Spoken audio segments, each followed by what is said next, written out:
Welcome to Speranza and Ark Raiders, which I have been playing on the PS5 and also via my PlayStation Portal to expand my inventory and upgrade the character. And I thought what I'd do is talk specifically around the maps and some strategies at the start of the game. So at the start of the game, you will have very little, as you would expect. An extraction shooter involves going topside and looting, hopefully making it out alive to bring that good stuff back to your bunker. But you will never be without some kind of kit. So if we start with Dam Battlegrounds, that's going to be the first area of the map there that's opened up. I'll just have a quick whiz around the different destinations and then we'll expand more on the strategies. So Dam Battlegrounds is one of the lower tier difficulties. Each one of the map areas will have a kind of basic setting and then some kind of environmental challenge. So at the moment that is mainly night raids, but we also have electrical storms where the difficulty kicks up, and so therefore so does the loot. So Dam Battlegrounds is a mixture of open areas and decent amounts of cover. There's very little environmental threat in terms of the Ark. We then move on, so if I could do these in what I consider the levels of difficulty, we would then move on to Buried City.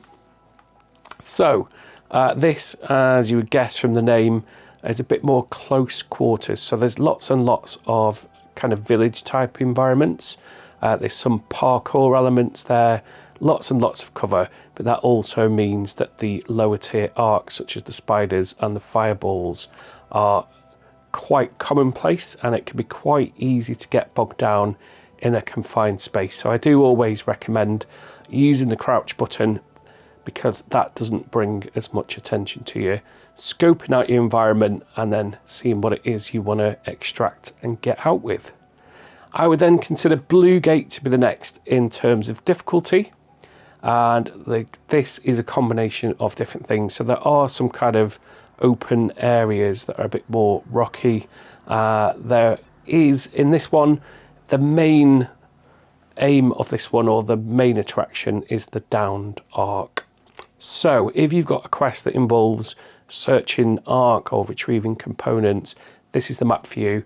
If you want to try and take down Ark, that's going to be really challenging early game and solo until you build up those weapons. So I highly recommend this map for going around and scavenging those Ark materials. Spaceport then, there are some more expansive areas again out in the open, and in the middle of the map is, as you would expect, a spaceport. So that's more enclosed areas, and yeah, I don't tend to play this one as much. So things in spaceport would be kind of computer components and things like that. So the game does a good job via the traders of getting you to go across these different areas to like upgrade your character and retrieve and complete your quests, essentially. I should mention, before we move on to Stella Montis, that most of these maps that we've talked about so far have above ground extraction points. And we'll come on to that a little bit further in the video to explain how that operates. Buried City is a little bit different in that that will also have, as well as I believe Spaceport, that will have an extraction that is a metro system. So if you get to your marker on the map and you're wondering where on earth that extraction is, the chances are it's beneath you. So do look for those metro signs. Stella Montis. So this is much more enclosed, very labyrinth-like, lots and lots of different areas, lots of Ark, and again, very easy to get overwhelmed by Ark if you take a wrong turn. What I highly recommend here is that there are various doors that you can go through. I would close them as you go through them for two reasons. One, because it helps you keep track of where you are, and secondly, because when the Ark follows you, if you close those doors, you're going to keep yourself protected. And that does go for other players as well. So in the hours that I've played, I've found that largely other raiders will be happy to kind of let you go about your day. So The don't shoot emoji gets used quite a lot. So there's an emote,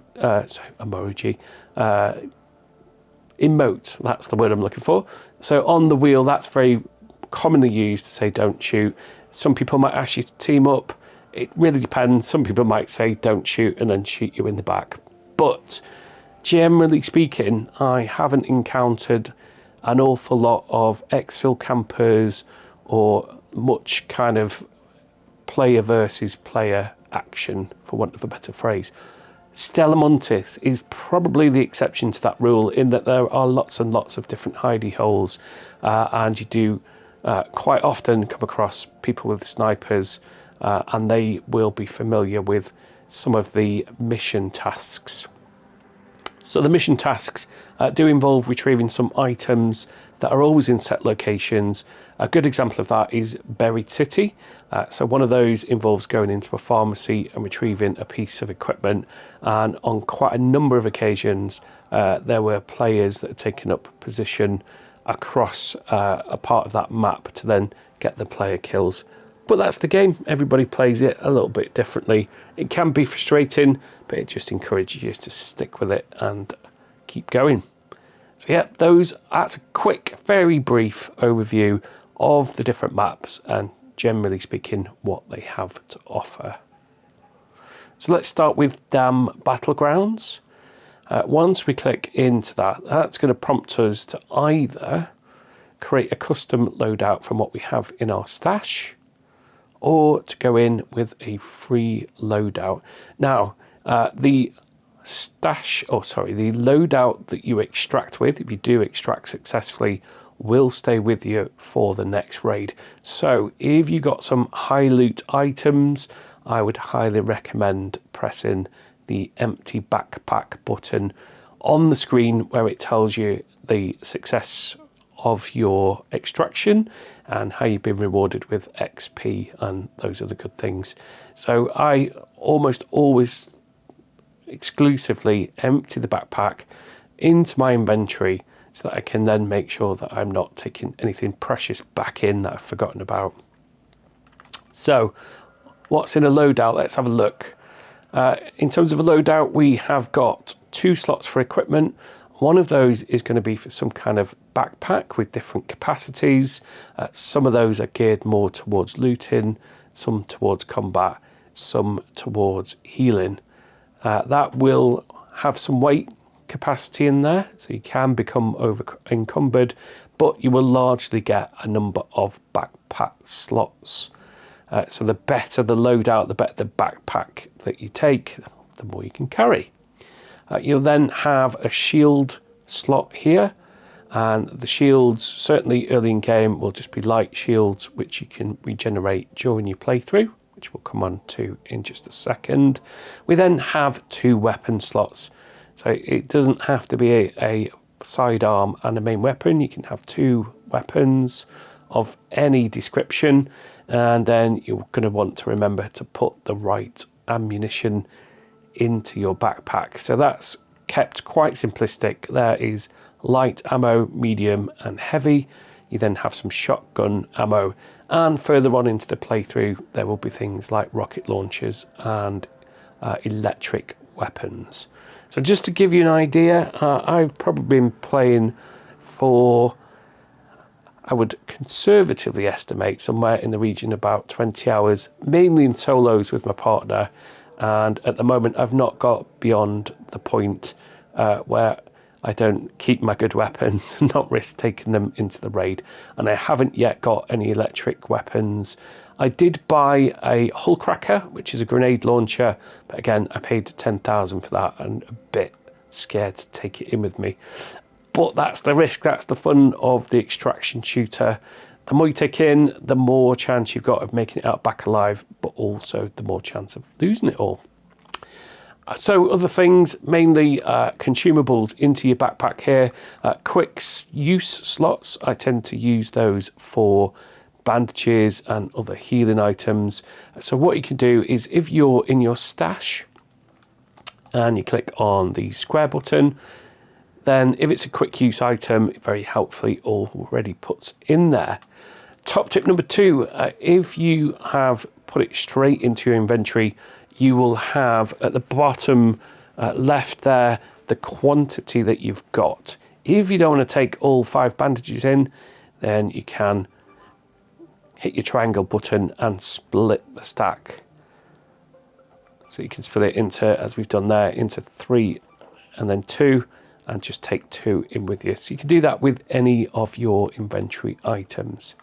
Last but not least, and probably most important, is this little fella. So this is the safe pocket. What this means is if you get knocked out, which is the terminology, so rather than being killed, you get knocked out if you're unsuccessful in raid and return to Speranza, which is the home base.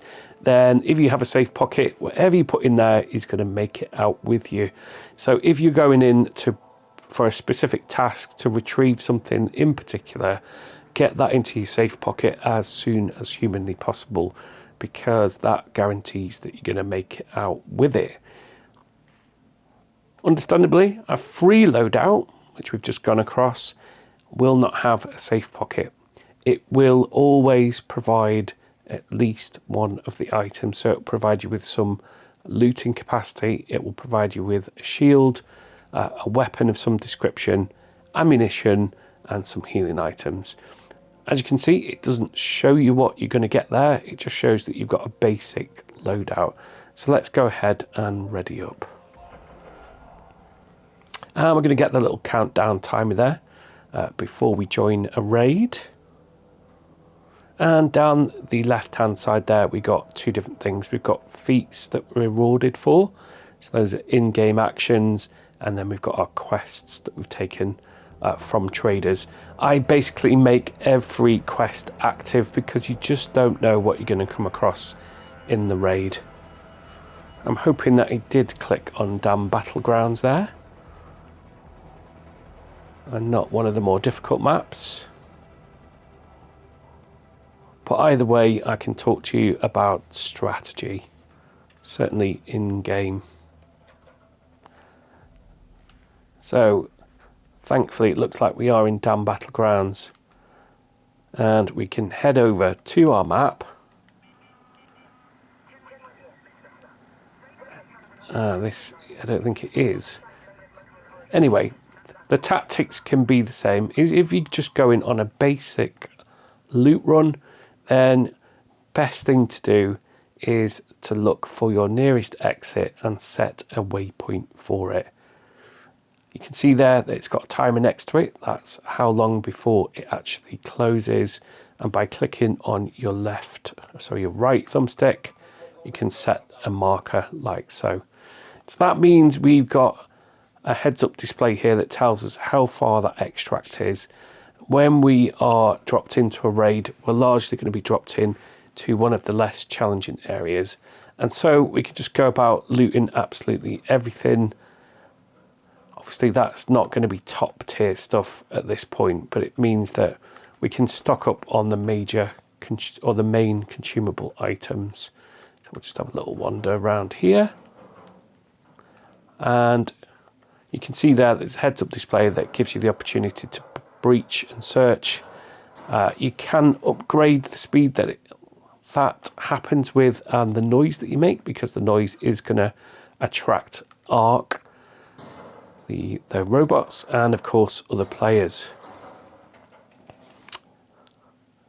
So my preferred technique here is, rather than being selective about what I'm taking, is to take absolutely everything, and then if I find that I've reached capacity, then I can be a little bit more selective about what I want to put in there. So the loot is actually quite abundant. As you can see, we've dropped straight into a raid, and the good thing is, as the same kinds of materials stack, so rather than taking an inventory slot for each of them, they will stack in there. And these are going to be fundamental to our crafting when we get back to our base. At the moment we've got the melee weapon there, so we'll just press triangle to make sure we've got a weapon in case things turn a little bit sour. So in terms of controls, if you click down on your left thumbstick I should say, then you will run. That does take stamina, and there's a cooldown period. These little fellas here, if we interact with that, that will give us a zip line. It gets us nicely across there, and you can probably see just in the distance that there is some Ark activity. Going back to the map, it will be sectioned off so that your red areas here are the higher loot areas, as you can see, loot value high, and that means so too is the risk. So I'd like to do a mixture of things. Essentially is I'll do the loot runs, the simple loot runs like this, just to stock up on the basic consumables. I've got a free loadout, so I'm not losing anything. And also, if I do extract, then I will keep the stuff that was in the free loadout. So what we have in there at the moment, if we head over to inventory, you can see that we have one of the more basic looting backpack type things. We've got a shield, we've got a rattler, which is a cheap offensive weapon, but has to be reloaded 2 bullets at a time.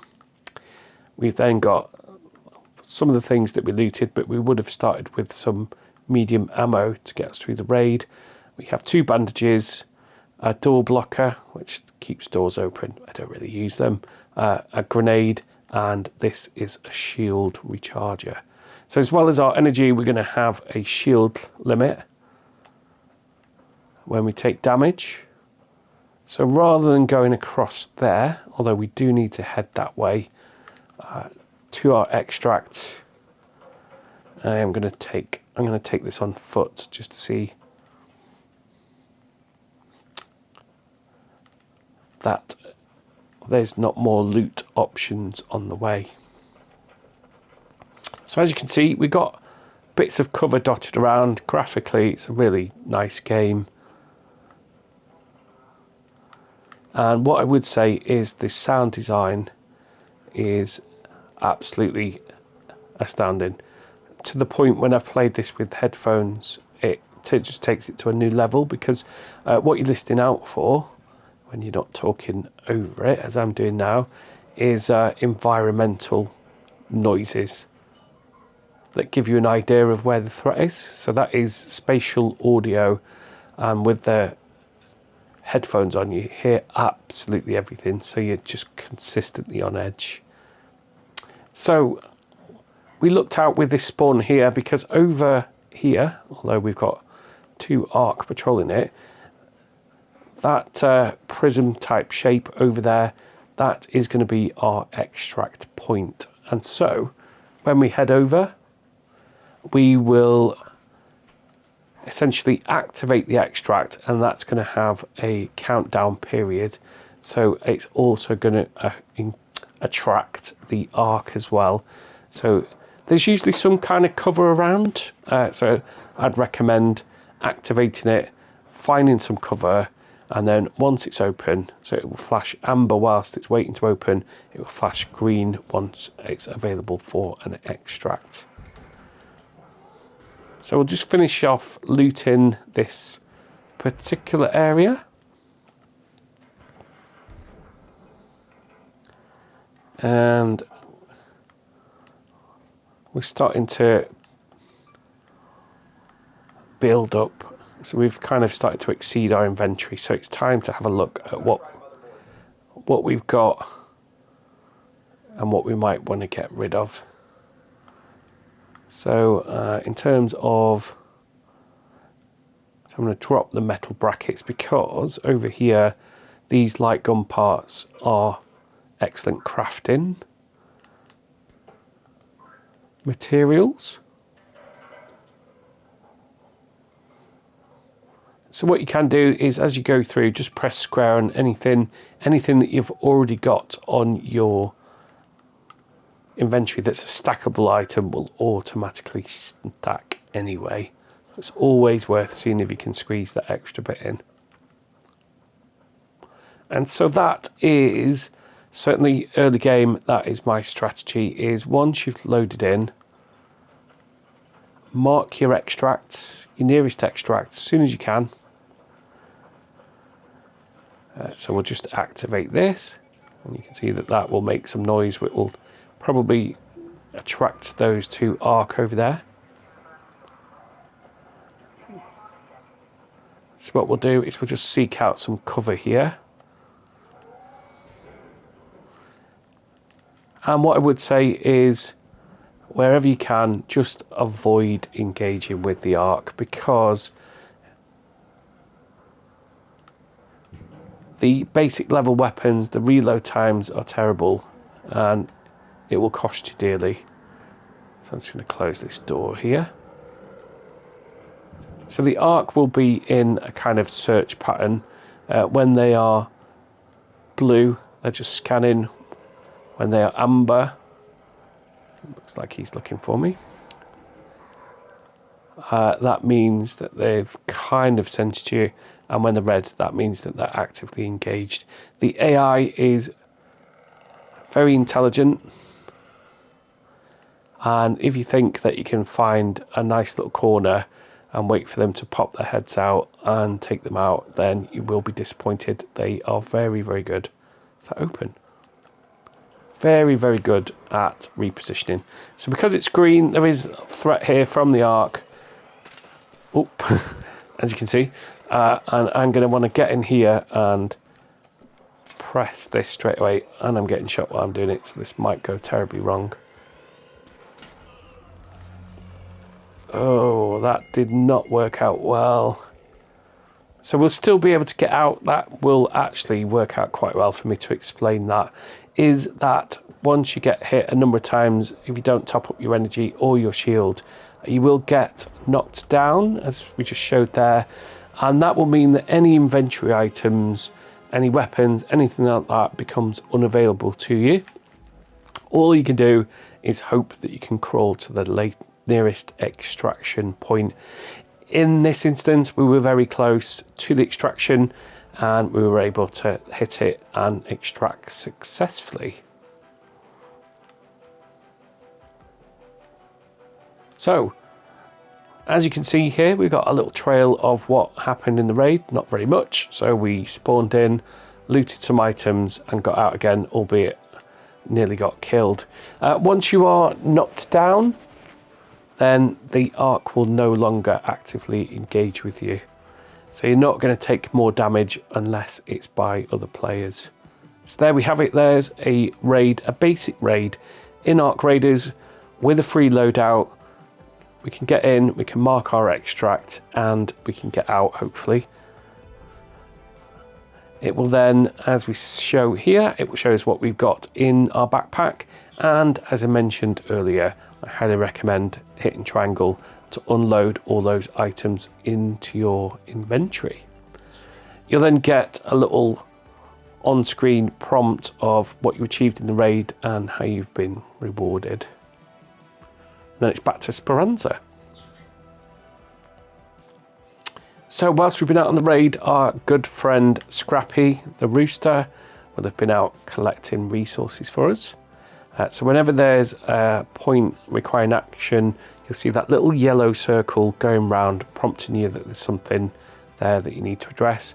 In this instance, it's the workshop and it's Scrappy, and he's been out scavenging goods.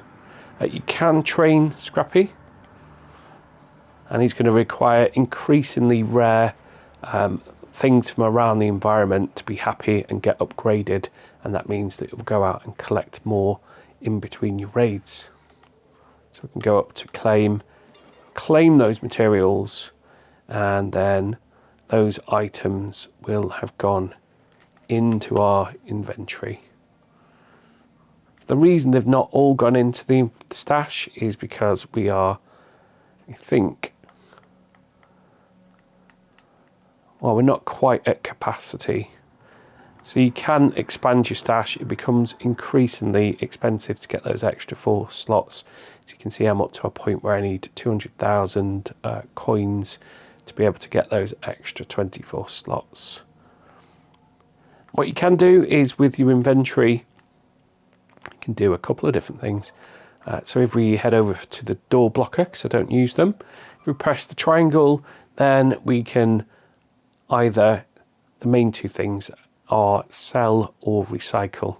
So if we sell, then we'll be rewarded with coins. If we look to recycle,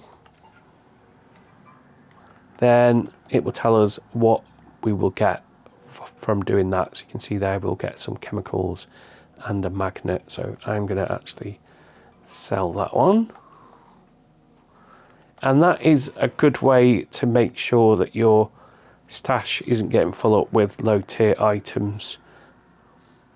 A lot of these will come in useful for crafting, but that will probably be later in game. So I'll finish off the video by just going through a couple of things that you can do with your stash. So first and foremost, you've got a sorting option here.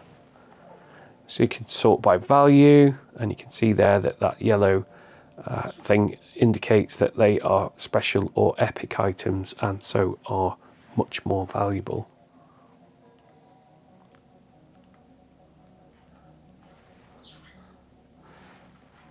You then have the option to sort by category, which is quite good. That'll group things together.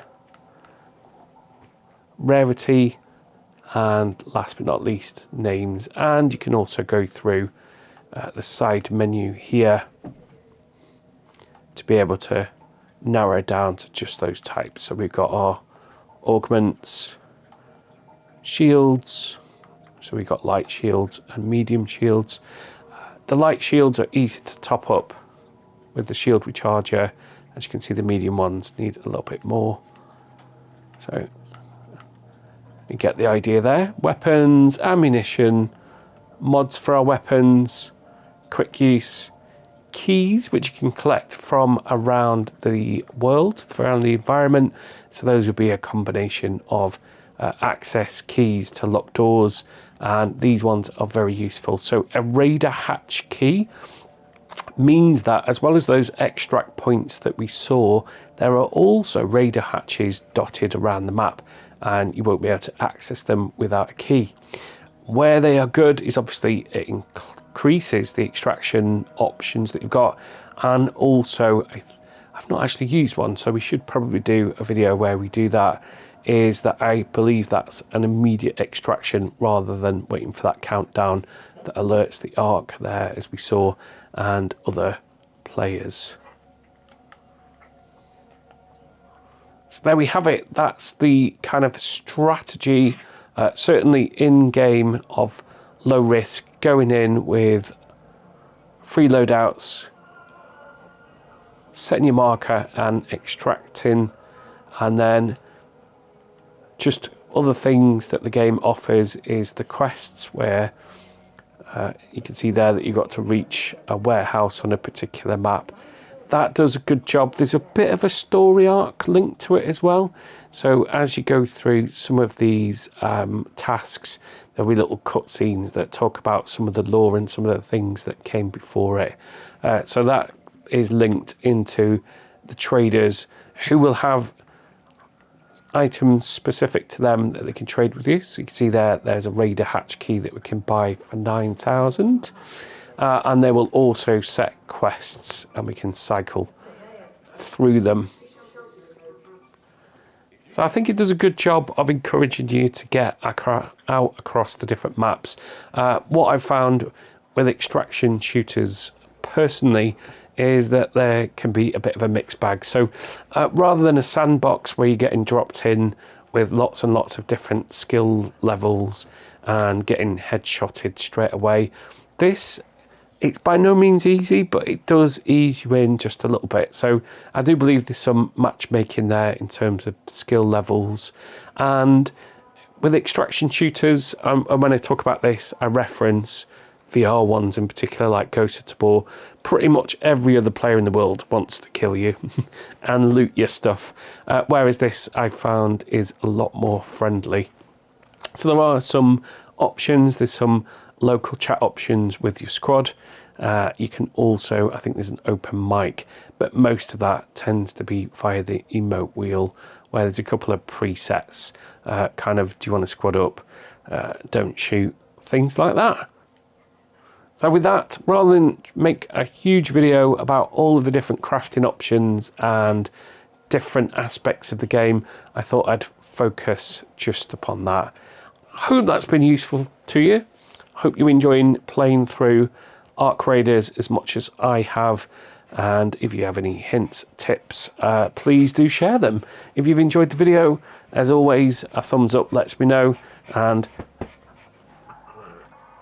subscribing is hugely helpful. That means that my videos reach a wider audience. Thanks again for watching.